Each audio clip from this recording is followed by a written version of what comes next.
18.4 এক নম্বরের অঙ্কটা ত্রিভুজ এবিসি এর ABC 90 degree, ABC 90 degree, BD AC এর উপরে লম্ব এবং BD 8 centimetre, BD 8 centimetre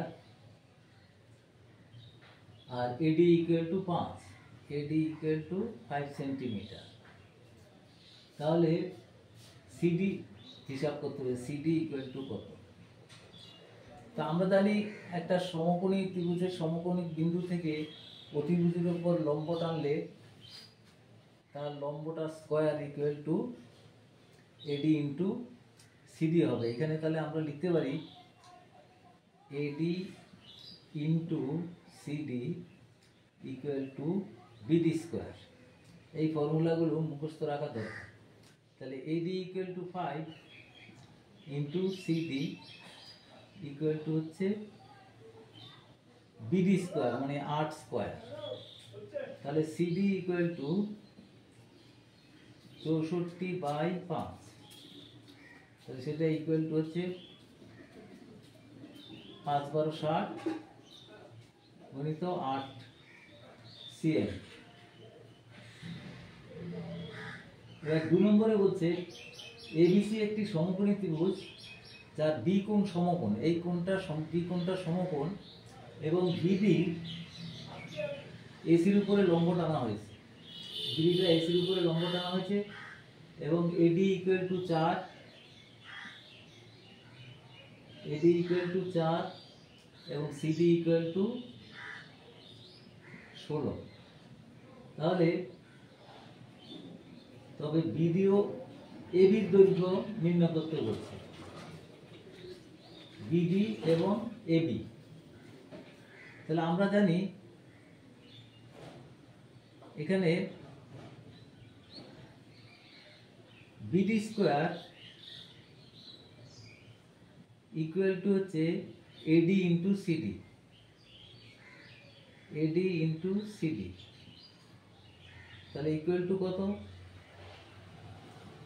CD equal to হচ্ছে 16 আর এডি হলো 4, 4 ইন্টু 16 সমান 64।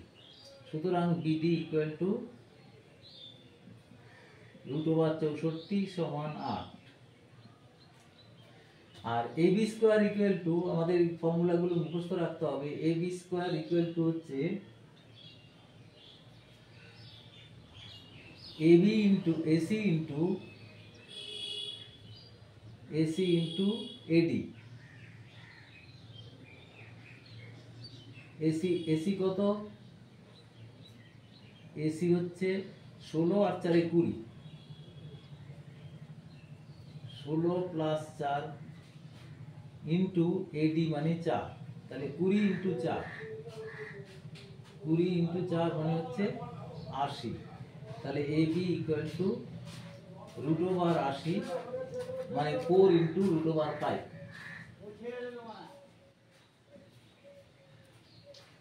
এবার হচ্ছে 3 নম্বর।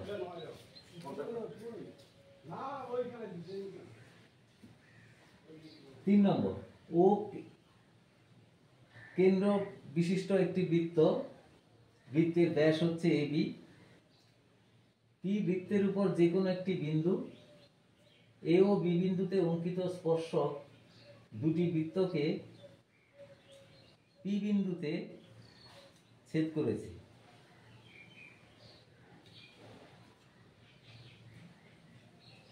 কিউ এবং এবার এ ও বি বিন্দুতে দুটি স্পর্শক এবং পি বিন্দুতে দুটি স্পর্শক কিউ এবং আর বিন্দুতে ছেদ করেছে।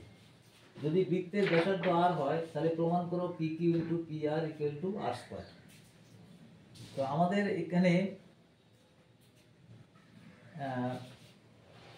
এপি ইকুয়াল টু, যেহেতু কিউ বিন্দু থেকে একটা স্পর্শক এ আর একটা পি, তাহলে আমরা লিখতে পারি এখানে আগে প্রামাণ্য ইকুয়াল টু হচ্ছে আর স্কোয়ার, বৃত্তের ব্যাসার্ধ R, R square equal to P Q into P R, P Q into P R. এবার প্রমাণ দেখো আমাদের, তাহলে আমরা জানি A Q equal to P Q, আর এখন আমরা যদি O A Q O P Q ত্রিভুজদ্বয়ের মধ্যে ত্রিভুজ ও এ পি এবং ও P Q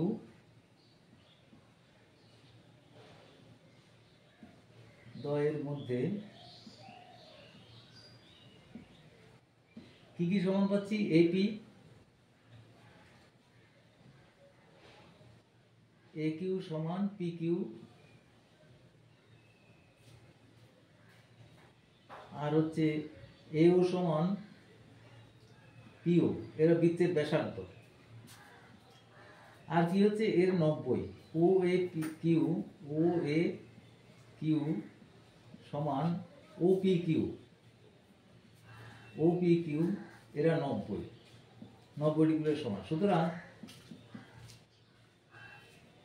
O A P সর্বসম ও এ ও পি কিউ সর্বসম। তাহলে আমরা এখন এর বিপরীত কোণ এটা আর এর বিপরীত কোণ এটা, সুতরাং লিখতে পারি আমরা এ ও কিউ সমান A P O Q, P O Q এই দুটো কোণ সমান। তাহলে অনুরূপে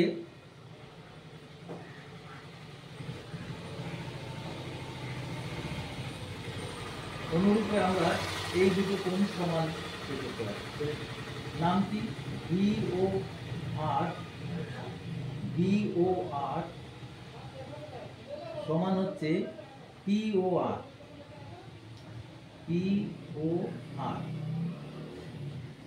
এখন দেখো, তাহলে আমরা এখন যদি লিখি A O Q plus Q O P plus P O আর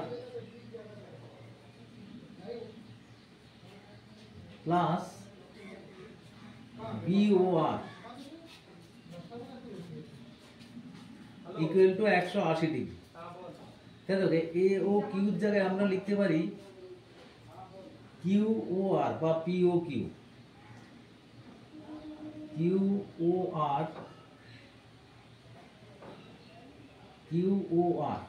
আর এইটা আছে কিউ ও আর, এখানে প্লাস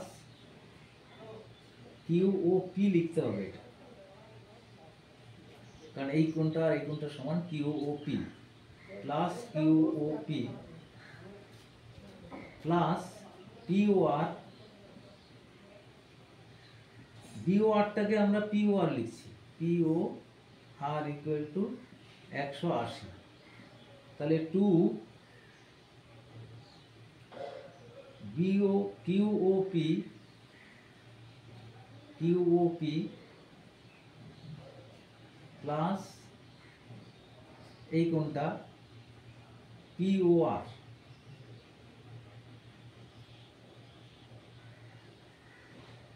ইকুয়াল টু 180।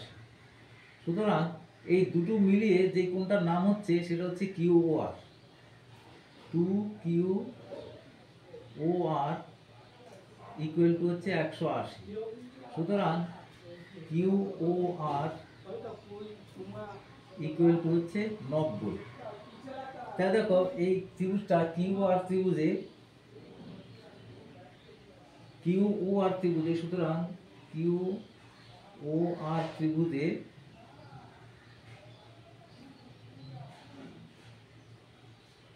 এই ওপি